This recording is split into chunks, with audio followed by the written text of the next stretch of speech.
Good evening students. आप सभी का हमारे YouTube channel NCERT English by Ajit sir में स्वागत है। आज की इस वीडियो में हम एनसीईआरटी क्लास 9 इंग्लिश की नई बुक कावेरी के chapter 1 how I taught my grandmother to read के एनसीईआरटी क्वेश्चंस आंसर्स को विस्तार से समझेंगे। इस वीडियो में मैं आपको सभी महत्वपूर्ण प्रश्नों और उत्तरों को आसान भाषा में समझाऊंगा ताकि आप अध्याय को अच्छी तरह समझ सकें और अपनी परीक्षा की तैयारी बेहतर तरीके से कर सकें। तो वीडियो को अंत तक जरूर देखिए। अगर वीडियो पसंद आए तो इसे लाइक, शेयर और चैनल को सब्सक्राइब करना ना भूलें। चलिए शुरू करते हैं आज का वीडियो। चेक योर अंडरस्टैंडिंग, यानी कि आपने जो कहानी पढ़ा है उससे आपने क्या सीखा, उसे कैसे समझा है, ये सारी चीज़ें आपको चेक करना पड़ेगा। और इसे चेक करने के लिए हमें कुछ क्वेश्चंस के आंसर देने पड़ेंगे। State whether the following sentences are true और फॉल्स। ये नीचे दिए गए कुछ स्टेटमेंट्स हैं, उन्हें चेक करना है और हमें बताना है कि ये सेंटेंसेस सही हैं या गलत हैं। Share your answers with your classmates and teacher, और अपने आंसर्स को आप अपने क्लासमेट्स और टीचर्स के साथ शेयर कर सकते हैं। चलिए पहला सेंटेंस देखते हैं। The grandmother wanted to learn the Kannada alphabet to gain independence. दादी स्वतंत्र बनने के लिए कन्नड़ वर्णमाला सीखना चाहती थी। इसका आंसर ट्रू होगा, क्योंकि दादी खुद से पढ़ना और लिखना सीखना चाहती थी, इसलिए वो कन्नड़ वर्णमाला सीखना चाहती थी। चलिए दूसरा सेंटेंस देखते हैं। The grandmother asked someone in the village to read Kashi Yatra to her while the narrator was away। जब कथावाचक बाहर थीं, तब दादी ने गांव में किसी से काशी यात्रा पढ़कर सुनाने को कहा था। ये आंसर होगा इसका फॉल्स, क्योंकि दादी जो है शर्म के मारे किसी और से काशी यात्रा पढ़वाकर नहीं सुनना चाहती थी। तीसरा sentence. The narrator was the grandmother's first teacher and taught her how to read Kannada. कथावाचक दादी की पहली शिक्षिका बनी और उन्होंने कन्नड़ पढ़ना सिखाया। इसका आंसर ट्रू होगा। The grandmother believe that there was no age for learning. दादी मानती थी कि सीखने की कोई आयु सीमा नहीं होती। यह आंसर भी ट्रू होगा। The grandmother touch the narrator's feet as a mark of respect for her as a teacher. दादी ने शिक्षिका के रूप में सम्मान दिखाने के लिए कथावाचक यानी कि अपनी पोती के पैर छुए। ये आंसर भी ट्रू होगा। The narrator was disappointed with the progress her grandmother made in learning to read। कथावाचक दादी की पढ़ने की प्रगति से निराश थी। ये स्टेटमेंट फॉल्स है। चलिए आगे बढ़ते हैं। Critical reflection. क्रिटिकल का अर्थ है किसी विषय को ध्यानपूर्वक और गहराई से समझना तथा उसका विश्लेषण करना। और रिफ्लेक्शन का अर्थ होगा विचार करना, चिंतन करना, मनन करना। यानी क्रिटिकल रिफ्लेक्शन का मतलब होगा गहन विचार। Read the extracts given below and answer the questions that follow. यानी कि कहानी का एक पार्ट दिया गया है और उसे हमें पढ़ना है और पढ़ने के बाद कुछ प्रश्न दिए गए हैं, उसका उत्तर देना है। When I came back to my village, I saw my grandmother in tears। Narrator कहती हैं कि जब वो अपने गांव से वापस आई तो उन्होंने अपनी दादी को रोते हुए देखा। I was surprised, for I had never seen her cry even in the most difficult situation। वो कहती हैं कि वह आश्चर्यचकित थीं, क्योंकि उन्होंने बहुत कठिन परिस्थितियों में भी अपनी दादी को रोते हुए कभी नहीं देखा था। What had happened? क्या हुआ था? I was worried। मैं चिंतित हो गई। अव्वा, is everything all right? Are you okay? अव्वा, क्या सब ठीक है? क्या आप ठीक हैं? I used to call her Avva, which means mother in the Kannada spoken in North Karnataka। मैं उन्हें अव्वा कहकर बुलाती थी, जिसका अर्थ उत्तर कर्नाटक में बोली जाने वाली कन्नड़ भाषा में माँ होता है। She nodded but did not reply। उन्होंने सिर हिलाया लेकिन कोई उत्तर नहीं दिया। I did not understand and forgot about it. मैं समझ नहीं पाई और उस बात को भूल गई। In the night after dinner we were sleeping in the open terrace of our house. Narrator कहती हैं कि रात में भोजन के बाद हम अपने घर की खुली छत पर सो रहे थे। It was a summer night and there was a full moon. वह गर्मियों की रात थी और पूर्णिमा का चांद निकला हुआ था। Avva came and sat next to me. Avva आकर मेरे पास बैठ गई। Her affectionate hands touched my forehead. उनके स्नेह भरे हाथों ने मेरे माथे को छुआ। Complete the following sentence with the appropriate option. उचित विकल्प को चुनकर निम्नलिखित वाक्य को पूरा कीजिए। The phrase never seen her cry in the most difficult situation tell us that the grand mother was. सबसे कठिन परिस्थितियों में भी उन्हें रोते नहीं देखा। यह बताता है कि दादी डैश थी। इसके चार ऑप्शंस हैं। पहला ऑप्शन स्ट्रॉन्ग विल्ड, इसका मतलब होगा दृढ़ इच्छा शक्ति वाली। अंडरस्टैंडिंग समझदार। कंसिडरेट विचारशील। बोल्ड साहसी। तो सही आंसर होगा स्ट्रॉन्ग विल्ड, ऑप्शन ए। चलिए आगे बढ़ते हैं। Complete the following with the correct option from those given in the bracket. Bracket में दिए गए सही विकल्प का प्रयोग करके नीचे दिए गए सेंटेंसेस को पूरा करना है। Grandmother did not reply when the narrator asked if she was all right because she might have been too dash। दो ऑप्शंस दिया गया है, emotional and tired to respond. जब नैरेटर ने दादी से पूछा कि क्या वे ठीक हैं, तब उन्होंने उत्तर नहीं दिया क्योंकि वे उत्तर देने के लिए बहुत डैश। पहला ऑप्शन भावुक है, दूसरा थकी हुई थी। सही आंसर होगा इमोशनल। दादी भावुक थी जिसकी वजह से उन्होंने जवाब नहीं दिया। चलिए आगे बढ़ते हैं। Identify the clue from the extract that indicates a rural setting with traditional custom. इस गद्यांश से उस संकेत को पहचानिए जो ग्रामीण परिवेश और पारंपरिक रीति रिवाजों को दर्शाता है। इसका आंसर होगा in the night after dinner we were sleeping in the open terrace of our house. अर्थात लेखिका या नैरेटर कहती हैं कि रात को डिनर लेने के बाद हम लोग खुले छत पर सो रहे थे। चलिए आगे बढ़ते हैं। Which lines of the extract establish a tender atmosphere. गद्यांश की कौन सी पंक्तियां स्नेहपूर्ण वातावरण स्थापित करती हैं? The lines Avva came and sat next to me, her affectionate hands touched my forehead, established a tender atmosphere. Avva आकर मेरे पास बैठ गईं, उनके स्नेह भरे हाथों ने मेरे हाथों को छुआ। यह पंक्तियां स्नेहपूर्ण वातावरण स्थापित करती हैं। चलिए आगे बढ़ते हैं। Which of the following aspect is not emphasise in the given extract. निम्नलिखित में से किस पक्ष पर दिए गए गद्यांश में जोर नहीं दिया गया है? पहला ऑप्शन है the emotional turmoil of the grandmother, दादी की भावनात्मक व्यथा। Be the affectionate bond between the narrator and her grandmother, कथावाचक और उसकी दादी के बीच स्नेहपूर्ण संबंध। तीसरा ऑप्शन है the grandmother's regret over her lack of education, दादी की अपनी अशिक्षा पर पछतावा। चौथा ऑप्शन है D the narrator's concern for her grandmother, कथावाचक की अपनी दादी के प्रति चिंता। सही आंसर होगा the grandmother's regret over her lack of education. चलिए आगे बढ़ते हैं एक्सट्रैक्ट बेस्ड दूसरे क्वेश्चन की तरफ।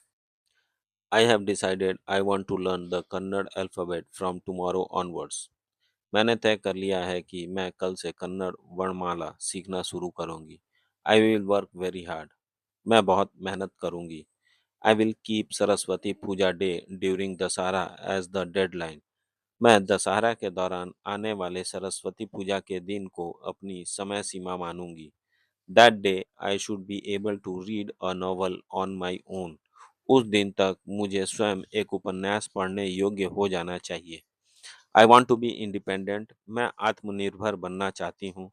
I saw the determination on her face, yet I laughed at her. मैंने उनके चेहरे पर दृढ़ निश्चय देखा, फिर भी मैं उन पर हंस पड़ी. अव्वा, at this age of 62, you want to learn the alphabet. अव्वा, 62 साल की उम्र में आप वर्णमाला सीखना चाहती हैं. All your hair is grey, your hands are wrinkled, you wear spectacles and you work so much in the kitchen. आपके सारे बाल सफ़ेद हो चुके हैं, आपके हाथों में झुर्रियाँ हैं, आप चश्मा पहनती हैं और रसोई में इतना काम करती हैं. Childishly I made fun of the old lady. मैंने बचकने ढंग से उस बुजुर्ग महिला का मजाक उड़ाया. But she just smiled. लेकिन वे केवल मुस्कुरा दी. For a good cause, if you are determined you can overcome any obstacle. यदि किसी अच्छे उद्देश्य के लिए आप दृढ़ निश्चयी हो तो आप किसी भी बाधा को पार कर सकते हैं. आई will work harder than anybody but I will do it. मैं सबसे अधिक मेहनत करूंगी लेकिन मैं इसे करके रहूंगी. For learning there is no age bar. सीखने के लिए कोई उम्र सीमा नहीं होती. चलिए आगे बढ़कर इस ट्रैक बेस्ड क्वेश्चंस को सॉल्व करते हैं. What does the grandmother's statement I want to be independent reveal about her character. दादी का यह कथन मैं आत्मनिर्भर बनना चाहती हूँ उनके चरित्र के बारे में क्या प्रकट करता है. इसका आंसर होगा she desire self sufficiency. B number. वह आत्मनिर्भर बनना चाहती हैं. Second question, fill in the blank with the appropriate option from those given in brackets. दिए गए विकल्पों में से उचित विकल्प चुनकर रिक्त स्थान भरिए. The grandmother's determination shows that learning has no. दादी का दृढ़ निश्चय यह दर्शाता है कि सीखने की कोई डैश नहीं होती. पहला ऑप्शन है एज लिमिट, दूसरा है जेंडर बायस, तीसरा है कल्चरल बैरियर्स. पहला उम्र सीमा, दूसरा लैंगिक भेदभाव, तीसरा सांस्कृतिक बाधाएं. तो इसका आंसर होगा age limit. Third question, complete the following with a suitable reason. The narrator laughs at her grandmother's decision to learn the alphabet at the age of 62 because dash. Narrator दादी के निर्णय पर इसलिए हंसती हैं क्योंकि डैश. उसका आंसर होगा she thought that old people could not learn at the age. उसे लगता था कि इतनी उम्र में लोग सीख नहीं सकते. चौथा question, list any two qualities displayed by the grand mother. तो पहला क्वालिटी होगा डिटर्मिनेशन, दृढ़ निश्चय. दूसरा होगा हार्ड वर्किंग नेचर, मेहनती स्वभाव. पांचवा question, how can we say that the narrator is making assumptions about her grandmother.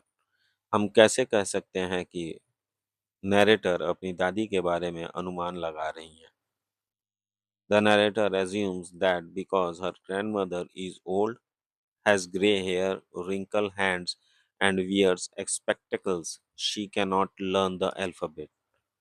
Narrator यह मान लेती हैं कि दादी बूढ़ी हैं, उनके बाल सफ़ेद हैं, हाथों में झुर्रियाँ हैं और वे चश्मा पहनती हैं, इसलिए वे पढ़ना नहीं सीख सकती. चलिए आगे बढ़ते हैं और क्वेश्चन आंसर्स को सॉल्व करते हैं. पहले हम क्वेश्चंस को हिंदी में समझेंगे और उसके बाद उसका उत्तर देंगे. पहला क्वेश्चन है, why do you think the grandmother felt embarrassed to ask someone else to read to her while the narrator was away. इसका हिंदी अर्थ होगा, आपके विचार से जब नैरेटर घर से दूर थी तब दादी को किसी और से पढ़कर सुनाने के लिए कहने में शर्म क्यों महसूस हुई. तो इसका आंसर होगा the grandmother felt embarrassed because she was illiterate and dependent on others for reading. She did not want to trouble others or reveal her inability to read. Answer का हिंदी अर्थ होगा, दादी को शर्म इसलिए महसूस हुई क्योंकि वे पढ़ी लिखी नहीं थी और पढ़ने के लिए दूसरों पर निर्भर थी. वे किसी को परेशान नहीं करना चाहती थी और अपनी अशिक्षा प्रकट भी नहीं करना चाहती थी. Second question, Why does the narrator initially laugh at her grandmother's determination to learn at the age of 62? Narrator अपनी दादी के 62 वर्ष की उम्र में सीखने के दृढ़ निश्चय पर शुरू में क्यों हंसती हैं? Answer: The narrator laughs because she thinks that old people cannot learn new things at such an old age. Narrator इसलिए हंसती हैं क्योंकि उसे लगता है कि इतने अधिक उम्र में लोग नई चीजें नहीं सीख सकते। अगला question, question number third, what significance does the story of Kashi Yatra have in both the grandmother's life and the story? Kashi Yatra कहानी का दादी के जीवन और पूरी कहानी में क्या महत्व है? इसका आंसर होगा, Kashi yatra inspired the grandmothers to become literate. It became the reason for her determination to learn reading and showed the importance of education and independence. Answer का हिंदी एक्सप्लेनेशन होगा, काशी यात्रा ने दादी को पढ़ना सीखने के लिए प्रेरित किया। यही कहानी उनके दृढ़ निश्चय का कारण बनी और इसने शिक्षा तथा आत्मनिर्भरता के महत्व को दर्शाया। चलिए अगले क्वेश्चन की तरफ बढ़ते हैं। Question number four, what does the grandmother desire to learn Kannada alphabet reflect about her? Kannada वर्णमाला सीखने की दादी की इच्छा उनके बारे में क्या दर्शाती है? Answer: it reflects her determination, confidence and eagerness to learn despite her age. यह उनकी दृढ़ता, आत्मविश्वास और उम्र के बावजूद सीखने की उत्सुकता को दर्शाता है। चलिए अगले क्वेश्चन, क्वेश्चन नंबर फाइव की तरफ बढ़ते हैं। Question number five, what lessons can we infer from the grandmother's action of touching the narrator's feet? दादी द्वारा नरेटर के पैर छूने की घटना से हमें क्या सीख मिलती है? Answer: it teaches us the importance of respect for teachers and education. It also shows the grandmother's humility and gratitude. Answer का हिंदी अर्थ होगा, इससे हमें शिक्षक और शिक्षा के प्रति सम्मान का महत्व पता चलता है। यह दादी की विनम्रता और कृतज्ञता को भी दर्शाता है। चलिए नेक्स्ट क्वेश्चन की तरफ बढ़ते हैं। Question number six, what does the following line tell us about the broader theme of the story? निम्नलिखित पंक्ति हमें कहानी के व्यापक विषय के बारे में क्या बताती है? For a good cause if you are determined you can overcome any obstacle. यदि किसी अच्छे उद्देश्य के लिए आप दृढ़ निश्चयी हो तो आप किसी भी बाधा को पार कर सकते हैं। Answer: This line highlights the theme of determination and lifelong learning. It shows that strong willpower can help a person achieve goals despite difficulties. यह पंक्ति दृढ़ निश्चय और जीवन भर सीखते रहने के विषय को दर्शाती है। यह बताती है कि मजबूत इच्छा शक्ति से व्यक्ति कठिनाइयों को आसानी से पार कर सकता है और अपने लक्ष्य को प्राप्त कर सकता है। चलिए अगले क्वेश्चन की तरफ बढ़ते हैं। क्वेश्चन नंबर सेवन, जो कि लास्ट क्वेश्चन है, how effectively does the story highlight the value of education in supporting personal independence? इसका हिंदी अर्थ होगा, यह कहानी व्यक्तिगत आत्मनिर्भरता के लिए शिक्षा के महत्व को कितनी प्रभावशाली ढंग से प्रस्तुत करती है? Answer: the story very effectively highlights that education gives confidence, self-respect, and independence. The grandmother's transformation proves that literacy empowers people. इसका हिंदी अर्थ होगा, यह कहानी बहुत प्रभावशाली ढंग से दिखाती है कि शिक्षा व्यक्ति को आत्मविश्वास, आत्मसम्मान और आत्मनिर्भरता देती है। दादी का परिवर्तन सिद्ध करता है कि साक्षरता लोगों को सशक्त बनाती है।